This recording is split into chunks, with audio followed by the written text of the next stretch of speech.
हजरत सुलेमान की उम्मत के वली का नाम आसिफ बिन बरखिया खड़े हो गए। कौन खड़ा हुआ? एक वली खड़ा हो गया। वली ने खड़े हो के कहा, ए अल्लाह के पैगंबर, मुझे हुक्म दे, मैं लेके आऊंगा। आपने फरमाया, कितनी देर में लेके आओगे? अल्लाह ताला के प्यारे पैगंबर की बारगाह में जनाब हजरत आसिफ बिन बरखिया कहने लगे, ए अल्लाह के पैगंबर, आप मुझे इजाजत अता फरमाए, मैं लेके आऊंगा। फरमाया, कितनी देर के अंदर लाओगे? कहने लगा, आप इधर पलक झपकेंगे, उधर मैं वो तख्त लेके आ जाऊंगा। उजले कपड़ों में सिकंदर हो जरूरी तो नहीं। सुभान अल्लाह। ये कपड़ों की चमक नहीं बताएगी किसका स्टेटस क्या है। उजले कपड़ों में सिकंदर हो जरूरी तो नहीं, मैले कपड़ों में कलंदर भी तो हो सकता है। बेशक। सुभान अल्लाह, सुभान अल्लाह। उजले कपड़ों में सिकंदर हो जरूरी तो नहीं, मैले कपड़ों में कलंदर भी तो हो सकता है। जिस भिखारी को हिकारत से पुकारा तूने, उसके कासे में समंदर भी तो हो सकता है। बेशक। सुभान अल्लाह, सुभान अल्लाह। लिबास से इंसान का स्टेटस पता नहीं लगता। तारीख गवाह है, खुदा की कसम जमाने ने देखा, एक प्याला एक कासा लेकर कौन गया? गुलाम लेकर गया। गुलाम ने कासा ले जाकर कह दिया, अना सागर चल, तुझे गरीब नवाज ने बुलाया है। सुभान अल्लाह। खुदा की कसम, मेरे ख्वाजा खुद नहीं आए, गुलाम को भेजा। सरकारे गरीब नवाज ने खादिम को भेजा। तारीख बताती है, खादिम ने कासा हाथ में लिया, अना सागर के करीब पहुंच गया, जाकर कह दिया, ए अना सागर चल, तुझे मेरे ख्वाजा ने बुलाया है, अजमेर के राजा ने बुलाया है, वलियों के ताजदार ने बुलाया है, हिंदुस्तान के ताजदार ने बुलाया है। खुदा की कसम, इधर गुलाम ने जाकर कहा था, तारीख गवाह है, अना सागर नहीं बल्कि अजमेर के सारे नदियां, सारे नदी नाले, सारे तालाब सिमट कर मेरे सरकार गरीब नवाज के प्याले में आ गए, एक कासे में आ गए। और सरकारे गरीब नवाज ने दुनिया को बता दिया, कासा छोटा हो तो कासे पे नजर न रखना, नजर इस बात पे रखना कि ये कासा कहां से आया है, इस प्याले को निस्बत किससे है, इसे भेजा किसने है। कलंदर पे नजर डालना, कलंदर की जिंदगी को देखना, कलंदर का स्टेटस पता लग जाएगा, अल्लाह के वली का मकाम समझ में आ जाएगा। ऐ लोगों, वलियों की शान क्या होती है, वलियों का मकाम क्या होता है? एक मकाम पर नहीं, कुरान मजीद के अंदर मुताद्दिद मकामात पर परवरदिगार ने वलियों की शान बयान फरमाई। सुभान अल्लाह, सुभान अल्लाह। एक जगह नहीं, दो जगह नहीं, मुताद्दिद मकामात पर अल्लाह ने वलियों की शान, उनका स्टेटस बयान किया। अल्लाह ताला ने किस किस अंदाज से वलियों की शान बयान। आज हम वलियों की शान बयान करते हैं, औलिया के स्टेटस पे बात करते हैं, करामतों पे बात करते हैं। लोग कहते हैं कि ये सुन्नी उलमा कहानियां सुनाने लगते हैं। ये नई नस्ल, हमारी नौजवान, ये यूट्यूब फेसबुक ये सब देखते हैं, उस पर बहुत सारे लोग हैं जो वर्गला रहे, कह रहे हैं कि ये तो कहानियां, करामतें, मनगढ़ंत किस्से सुना रहे हैं।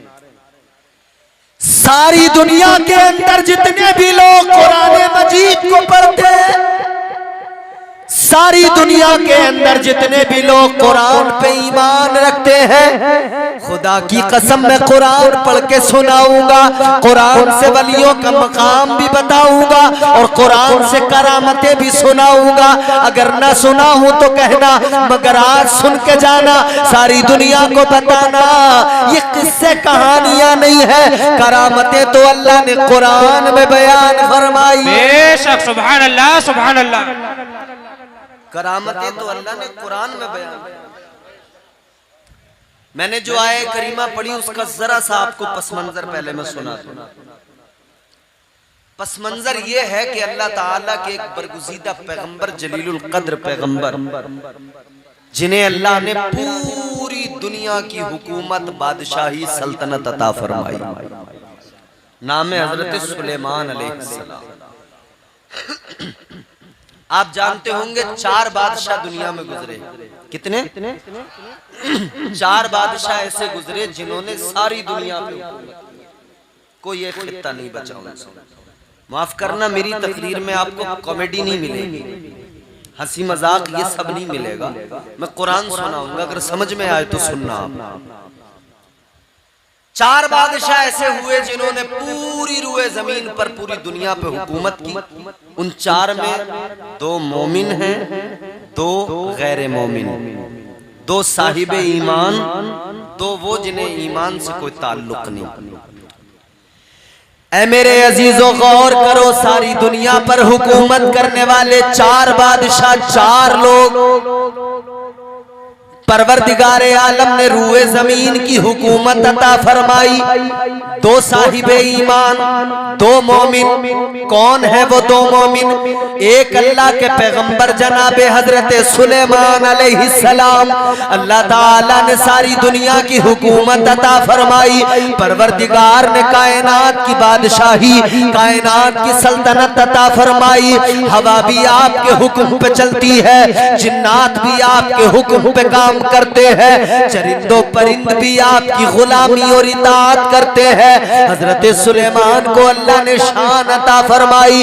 और दूसरे जो नेक साले और मोमिन बादशाह हुए, जिन्होंने पूरी रुए जमीन पर हुकूमत की है, उन बादशाह का नाम हजरत सिकंदर जुल्करनैन है। हजरत सिकंदर जुल्करनैन जिन्होंने याजूज और माजूज जो कौम है उसको कैद कर दिया था। हजरत सिकंदर जुल्करनैन, इन्हें भी अल्लाह ने पूरी रुए जमीन की हुकूमत अता की। अब इसके बाद में 2 बादशाह ऐसे जिनका ईमान से कोई ताल्लुक नहीं।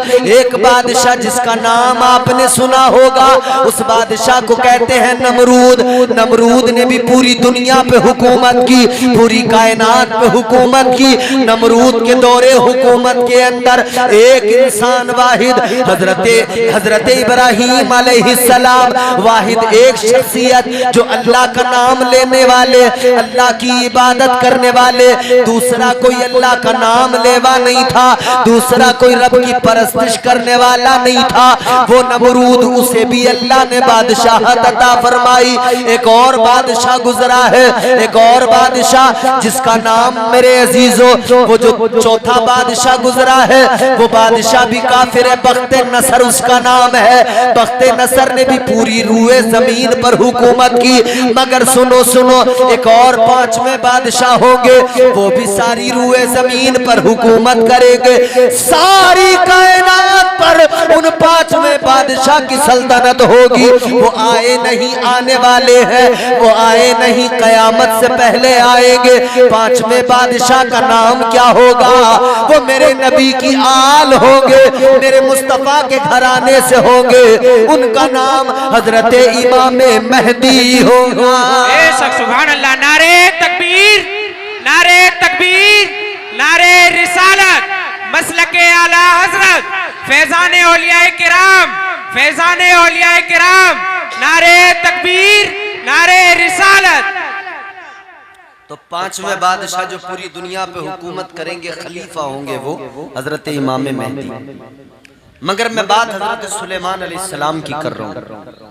मुल्क शाम में आप हुकूमत करते हैं, आपका तख्त रहता है, आपका दारुल खिलाफा मुल्क शाम में। हजरत सुलेमान अलैहिस्सलाम ने हज करने का इरादा बनाया, कहा मैं हज करूंगा। अल्लाह के प्यारे पैगंबर जनाबे सुलेमान अलैहिस्सलाम हज करने के लिए निकले। मुल्क शाम से निकले, मक्का शरीफ पहुंचे, अल्लाह के घर काबे का दीदार किया, काबे का तवाफ किया। रब्बे काबा के मुकद्दस घर की जियारत की, काबे का तवाफ किया। काबे का तवाफ करने के बाद में हजरत सुलेमान अलैहिस्सलाम जब वापस जाने लगे, आपका तख्त आपके साथ है, आपके साथ में जिन्नात भी चल रहे हैं, आपके साथ में चरिंदों परिंद भी चल रहे हैं, हवाएं आपके हुक्म से चल रही है। अल्लाहु अकबर। हजरत सुलेमान अलैहिस्सलाम ने हज कर लिया। हज के बाद में आप मुल्क शाम की तरफ निकले। रास्ते में एक यमन नाम का मुल्क पड़ा। मुल्क यमन के अंदर आपने कयाम किया। नमाज का वक्त हुआ। हजरत सुलेमान अलैहिस्सलाम ने नमाज का इरादा बनाया। आपका उस वक्त में एक इंजीनियर था। उस इंजीनियर का नाम था हुदहुद। वो एक परिंदा है जो तुमने देखा होगा, लंबी सी उसकी चोंच हुआ करती है। वो परिंदा हुदहुद हजरत सुलेमान अलैहिस्सलाम के साथ में रहता था। आपके वक्त का इंजीनियर था। क्या था उसका कारनामा, सुनो मेरे अजीजों। जब ये कहीं पर निकलते थे, हुदहुद भी साथ में होता था। हुदहुद आसमान पर उड़ते हुए नीचे जमीन को देखता था। इस तरह से उसे जमीन दिखाई देती थी जैसे हम शीशे में अपने आप को देखा करते हैं। ऊपर से शीशा होता है, अंदर से तस्वीर नजर आ जाती है। ऊपर से शीशा होता है, अंदर से अक्स नजर आ जाता है। इसी तरह से ये हुदहुद परिंदा है, उड़ता तो था ऊपर हवा में, लेकिन जमीन पे नजर डालता था। शीशे की तरह जमीन चमकती नजर आती थी। ये बता दिया करता था किस जगह पर पानी मौजूद है, किस जगह पर जमीन को खोदा जाए तो पानी के चश्मे निकल आएंगे। ये हजरत सुलेमान को बताता था। ये जहां पर जाकर अपनी चोंच मारता था, हजरत सुलेमान अलैहिस्सलाम जिन्नात को हुक्म दिया करते थे यहाँ पर जमीन को खोदा जाए, वहीं से चश्मे निकल आते थे। ऐ लोगों, जब हज करके हजरत सुलेमान चले, मुल्क यमन के अंदर आपने कयाम किया। मुल्क यमन के अंदर जब कयाम किया, नमाज का वक्त हुआ, आपने सोचा वुजू किया जाए।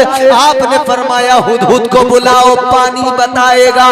पानी कहाँ पर है बताएगा, लेकिन हुदहुद नजर नहीं आया।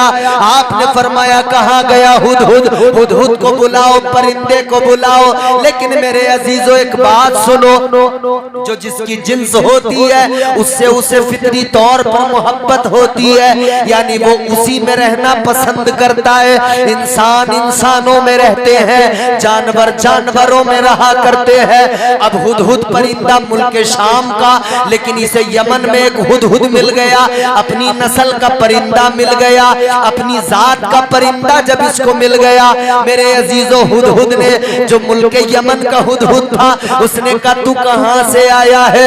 इसने कहा मैं तो शाम से आया हूँ। कहने लगा तू मेरी नस्ल का है, दूर से आया है, चल मैं तुझे अपना मुल्क दिखाता हूँ, चल मैं तुझे मुल्क यमन की सैर कराता हूँ। ऐ लोगों, जरा मेरी तमहीद को अगर तुमने सुन लिया तो मेरी गुफ्तगू के महसल पे पहुंच जाओगे। मेरी गुफ्तगू का लुब्बे लुबाब समझना है तो पहले जरा सी तमहीद को समझ लेना। परिंदे ने परिंदे से कहा चल तुझे मुल्क यमन दिखाता हूँ।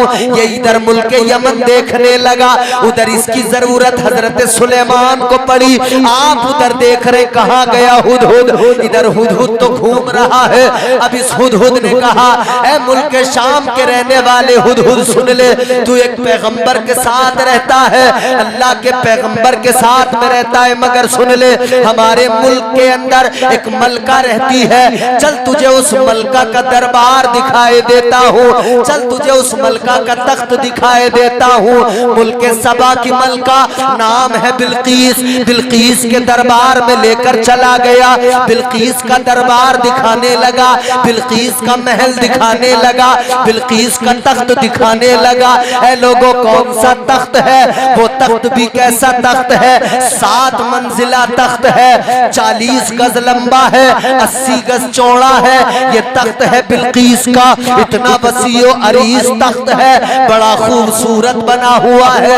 हुदहुद ने इस तख्त को देखा, ये देखकर बड़ा खुश हुआ, कहने लगा वाकई कितना बड़ा तख्त है। हुदहुद ने तख्त देखा। अब ये वापस जब हजरत सुलेमान की बारगाह में आया, जब वापस पैगंबर खुदा की बारगाह में आया, जब ये ये परिंदा आया। हजरत सुलेमान ने फरमाया कहाँ गया था? आपको गुस्सा था, आपको जलाल था, चेहरे पर जब जलाल देखा। ये परिंदा हुदहुद जवाब में कहता है, ए अल्लाह के पैगंबर सुनो सुनो।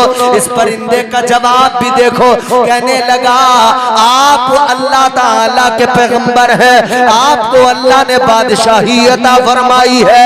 ऐ पैगंबर खुदा, मैं नौकर, मैं खादिम, मैं आपका गुलाम हूँ, आप मेरे आका हैं, मैं आपके सामने खड़ा हूँ। मगर सुनो सुलेमान, एक दिन वो आएगा, महशर सजाई जाएगी, मैदान महशर में तख्त परवरदिगार का होगा, सल्तनत परवरदिगार की होगी, हुकूमत रब्बे जुल जलाल की होगी।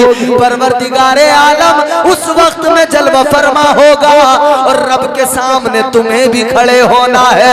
याद रखो सुलेमान, आज मैं आपके सामने खड़ा हूँ, आपके चेहरे पे जलाल है, कल मैदान महशर में खुदा के सामने तुमको भी खड़ा होना है। इतना सुना, जनाबे सुलेमान अलैहिस्सलाम का गुस्सा खत्म हो गया, जलाल खत्म हो गया, मुस्कुरा के फरमाने लगे, ए हुदहुद चल, गुस्सा तो गया, जलाल तो गया, मगर बता तू गया कहाँ पे था, बता तू कहाँ चला गया था, मैं तुझे तलाश कर रहा था। हुदहुद ने कहा हुजूर मैं आपको ये बताना चाहता हूँ, मैंने मुल्क यमन की सैर की है। कहने लगा मैंने मलका सबा को देखा है, मैंने मलका सबा बिल्कीस को देखा है, उसका तख्त देखा है। आपने फरमाया कैसा तख्त है? कहने लगा बहुत अजीम तख्त है, बहुत बड़ा तख्त है। आपने फरमाया कैसा तख्त है? इसने तख्त के बारे में बताया। हजरत सुलेमान ने सुना, लेकिन मुल्क शाम पहुंच गए, मुल्क शाम पहुंच गए, मगर तख्त जहन से नहीं निकला, तख्त दिमाग से नहीं निकला। हजरत सुलेमान सोचते हैं काश वो तख्त मैं भी देख लेता, काश वो तख्त मैं भी देख लेता। आपके दिमाग में वही तख्त है। आपने अपना दरबार लगाया, दरबार लगाने के बाद में आपने हुदहुद को बुलाया। आपने फरमाया मलका सबा को, मलका बिल्कीस को मेरा खत पहुंचा के आ, ये खत लेके जा, मलका के दरवाजे पे जाकर उसके घर के अंदर जाकर देना। और उस खत के अंदर आपने लिखा मैं अल्लाह का पैगंबर हूँ, मेरी इताअत करो, मैं अल्लाह का बरगुज़ीदा नबी हूँ, अल्लाह की इबादत करो, उस पर ईमान ले आओ, मेरी इताअत और फरमा बरदारी करो, वरना याद रखो फिर तुम्हें हमसे मुकाबला करना पड़ेगा। अगर तुमने अल्लाह की वहदानियत और उसकी समदियत को कबूल न किया, अल्लाह के अल्लाह होने का इकरार न किया, तो तुम्हें फिर मुकाबला करना होगा। ए मेरे अजीजों गौर करो, अब ये हुदहुद खत लेके चला है। खत लेके कहाँ गया? यमन गया, मुल्क सबा में गया, मलका बिल्कीस के महल के अंदर गया। सुनो तो जरा महल भी कैसा था? महल बहुत बड़ा था, 7 दरवाजों के बाद में मलिका का कमरा, 7 दरवाजे, फिर अंदर मलका का कमरा, सारे दरवाजे बंद होते थे, अंदर मलका होती थी। फरमाया गया अंदर किसी की जुर्रत नहीं थी जो चला जाता, पहरा लगा है, कोई अंदर जा नहीं सकता, मगर अल्लाह ताला के पैगंबर ने भेजा था। इस परिंदे को अल्लाह के पैगंबर ने, हजरत सुलेमान ने भेजा था। गया, अंदर भी दाखिल हुआ, जाकर वो खत मलिका बिल्कीस के सीने पे रखा और रखने के बाद में वापस दरवाजा खटखटा के आया। मलिका बिल्कीस बेदार हुई, तख्त उठाया, वो खत उठाया, खत पढ़ा। खत पढ़ने के बाद में इसने अपना दरबार लगाया, दरबारियों से कहने लगी ये खत आया है, अगर वो हम पे हमला करने लगे तो शायद हमारा बचना मुश्किल हो जाए, दुश्वार हो जाए। कहने लगी एक जरा सा टेस्ट कर लेते हैं, जरा पहले समझ लेते हैं बादशाह हैं या अल्लाह के नबी हैं, फकत बादशाह हैं या अल्लाह के पैगंबर हैं। कहती है जरा सा टेस्ट कर लेते हैं। क्या किया इसने? इसने 500 गुलाम, 500 बांधियां तैयार की, बेहतरीन उम्दा लिबास पहनाए, मलिका बिल्कीस बिल्किस ने फिर उन्हें 500 सोने की ईंटें दी। कहा ये ईंटें लेकर जाओ, अगर बादशाह होंगे तो तोहफा कबूल करेंगे, पैगंबर होंगे तो सोना चांदी जेवरात मालो दौलत की तरफ तवज्जो नहीं जाएगी। अल्लाह अकबर। ये इनके गुलाम चले, ये बांदियां चली। अब बहुत करीब आप पहुंच गए हैं मेरी गुफ्तगू जहां तक ले जाना चाहता हूं। बस ये 2-4 जुमले और आपको सुनने हैं, फिर आपको बात समझ में आएगी। मेरे अजीजों सुनो, अब ये गुलाम चले, बांदियां चली। अल्लाह के पैगंबर को इल्म हो गया कि गुलाम आ रहे हैं, बांदियां आ रही हैं, सोने की ईंटें लेके आ रहे हैं। अल्लाह के प्यारे पैगंबर जनाबे सुलेमान अलैहिस्सलाम को खबर मिली कि सोने की ईंटें आ रही हैं। आपने जिन्नात को हुक्म दे दिया, फरमाया सोने की ईंटें जमीन में बिछा दी जाएं। आपने पूरे मैदान में, पूरी जमीन पे अपने शहर के अंदर सोने की ईंटें बिछवा दी। वो 500 ईंटें लेकर चले। यहाँ पूरे शहर को सोने की ईंटों से सजा दिया गया। चांदी की ईंटों की दीवारें खड़ी कर दी गई, सोने की ईंटों को बिछा दिया गया, चांदी की ईंटों की दीवारें खड़ी कर दी गई। अब वो गुलाम जब आए, वो बांदियां जब आई, जब शहर में दाखिल हुए तो इन्होंने अजीब हाल देखा। सोने की जमीन है, सोने की ईंटों पर लोग भी चल रहे हैं, जानवर भी बंधे हुए हैं। उन्हीं सोने की ईंटों पर जानवर पेशाब भी कर रहे हैं। ये तो हैरान हो गए, हम जो सोने की ईंटें संभाल के ला रहे हैं, यहाँ तो जानवर उन पे पेशाब कर रहे हैं, यहाँ तो जमीन के फर्श में बिछी है। इन्होंने कहा अपनी ईंटों को छुपा लो, इसलिए यहाँ दिखाना बेकार है। यहाँ दिखा के क्या करोगे? यहाँ तो जानवर भी इन्हीं ईंटों पर गोबर और पेशाब कर रहे हैं। तो सोने की यहाँ कोई वैल्यू नहीं, चांदी की यहाँ कोई अहमियत नहीं, कई ईंटों को छुपा लो। अब ये सारे के सारे अल्लाह के पैगंबर की बारगाह में पहुंचे। पैगंबर खुदा हजरत सुलेमान अलैहिस्सलाम ने फरमाया, आपने फरमाया दौलत मुझे न दिखाना, माल मुझे न दिखाना, मैं अल्लाह का पैगंबर हूँ। अल्लाह ताला ने बहुत दौलत बहुत माल अता किया है, मगर याद रखो मेरा पैगाम मालो दौलत के लिए नहीं था। मेरा पैगाम इसलिए था कि तुम्हारी मलिका सूरज को अपना खुदा मानती है, सूरज की परस्तिश करती है। जाके कह दो अल्लाह की इबादत करे, अल्लाह की इबादत और परस्तिश में लग जाए। अल्लाह अकबर। ये गुलाम वापस गए, ये सारी कनीजें वापस गई। जाकर इन्होंने मलका को बताया, ए मलका जहां तूने हमको भेजा वहां माल दौलत की कोई अहमियत नहीं है, तेरे सोने की ईंटों की कोई अहमियत नहीं है। कहा फिर क्या किया जाए? मलिका कहने लगी मैं खुद जाऊंगी, मैं खुद जाकर मिलूंगी, खुद जाकर देखूंगी, हालात का जायजा लूंगी।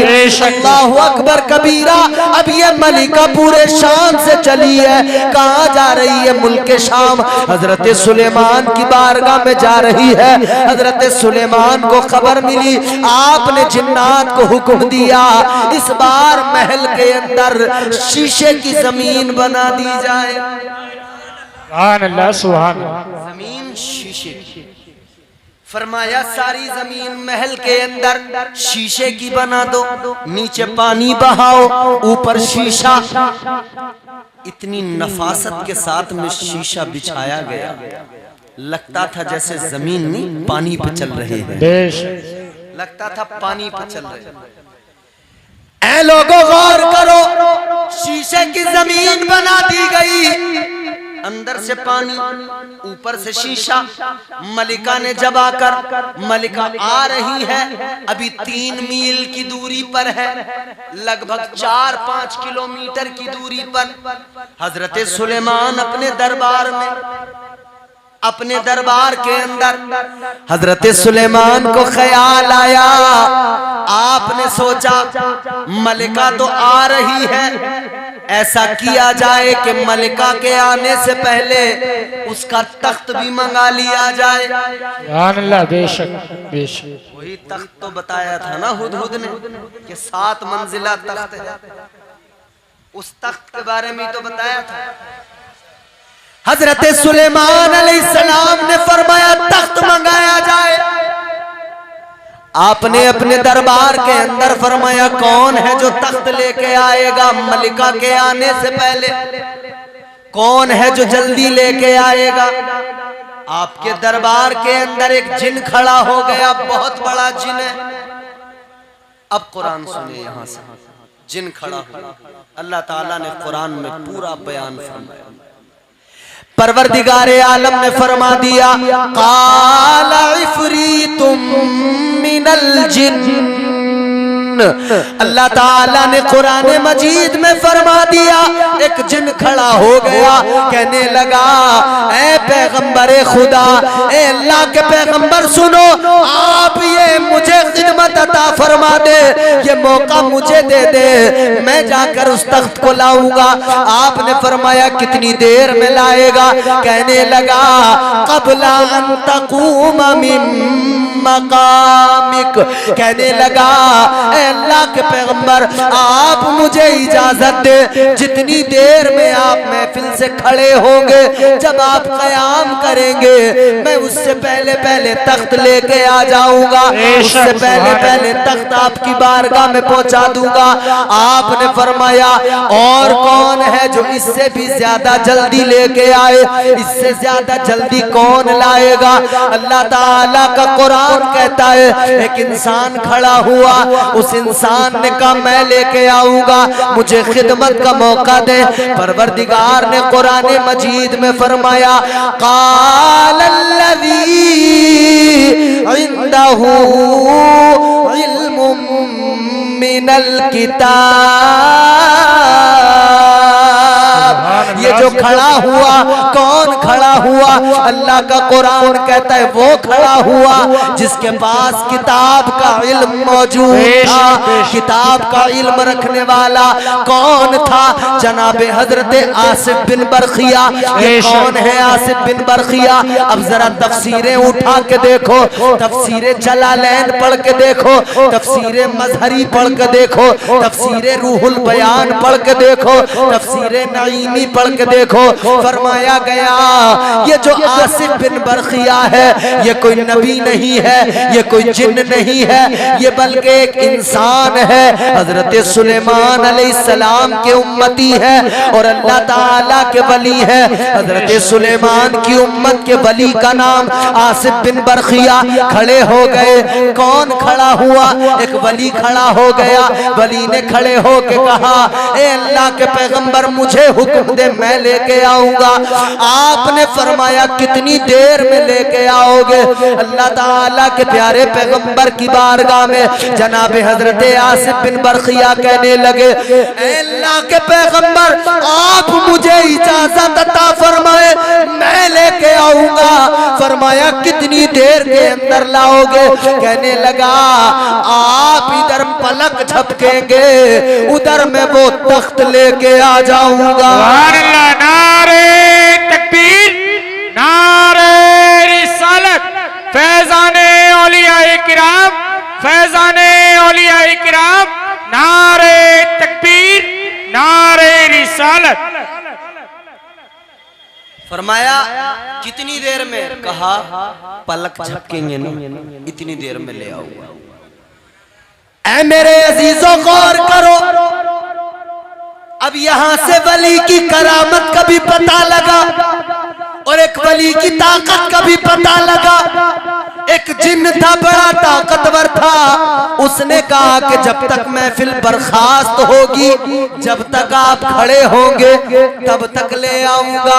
मगर वली ने कह दिया आप सिर्फ पलक झपकेंगे, पलक झपकेंगे, मैं तख्त लाकर आपकी खिदमत में पेश कर दूंगा, तख्त लाकर आपकी खिदमत में हाजिर कर दूंगा। आपको हजरत सुलेमान अलैहिस्सलाम ने फरमाया लाओ तख्त मंगाओ। अल्लाह अकबर। यही हुआ, हजरत सुलेमान ने इधर पलक झपकी है, उधर तख्त जो है आपकी खिदमत में पेश कर दिया गया, आपकी खिदमत में तख्त बिल्कीस हाजिर कर दिया गया। ऐ मेरे अजीजों गौर करो, वो तख्त जमीन से नमूदार हुआ। फरमाया गया अल्लाह के वली ने इधर अल्लाह ताला की बारगाह में हाथ उठा दिए, कहा मौला तू अगर करम करे सब हो जाएगा। फरमाया गया मुल्क यमन के अंदर वो तख्त जमीन में अंदर धंसा, मुल्क शाम में जनाबे हजरत सुलेमान के दरबार में जमीन से निकल आया। सुभान अल्लाह, सुभान अल्लाह, सुभान अल्लाह। बेशक एक वली की ताकत, और वली भी किसकी उम्मत का वली? हजरत सुलेमान की। बेशक हजरत सुलेमान अलैहिस्सलाम के उम्मती हजरत आसिफ बिन बरखिया, एक वली की ताकत का ये आलम, पलक झपके तो तख्त बिल्कीस आ जाए। ए लोगों जरा गौर करो, ये वली की ताकत है और वली की करामत है। मैं नहीं कहता, रब का कुरान बयान करता है, अल्लाह का कुरान बयान करता है। अब सवाल ये पैदा होता है, वो हजरत सुलेमान के उम्मती, हजरत सुलेमान की उम्मत के वली, उनकी ताकत का ये आलम है। हम तो मुस्तफा जाने रहमत के उम्मती है, हम तो आका के उम्मती है। तो आका के उम्मत में जो कोई वली हो, उस वली की ताकत क्या होती है, उस वली का मकाम क्या होता है। जब सुलेमान अलैहिस्सलाम के उम्मती का ये आलम, तो आका के उम्मती की शान क्या होती है, आका के उम्मती का मकाम क्या होता है। ऐ लोगों सुनो सुनो, फिर मैंने अर्ज किया वो जनाबे सुलेमान के उम्मती है, तख्त लेकर आते हैं पलक झपकने से पहले, मगर मुस्तफा की उम्मत को भी अल्लाह ताला ने विलायत दी तो ये कमाल अता किया कि बगदाद के अंदर गौसे आजम अगर मुर्दों को ठोकर मार दे तो मुर्दे जिंदा हो जाए। बेशक सुभान अल्लाह। नारे तकबीर, नारे रिसालत, फैजाने औलियाए किराम, मसलके आला हजरत हजरत अल्लामा मौलाना मुफ्ती इम्तियाज बरकाती साहिब किबला। नारे तकबीर, नारे रिसालत। वो उस उम्मत के वली, उनकी ताकत भी है, इस उम्मत के वलियों की ताकत भी है। उस उम्मत के वलियों की ताकत कुरान बयान कर रहा है, इस उम्मत के वलियों का मकाम भी कुरान बयान। सुभान अल्लाह, सुभान अल्लाह।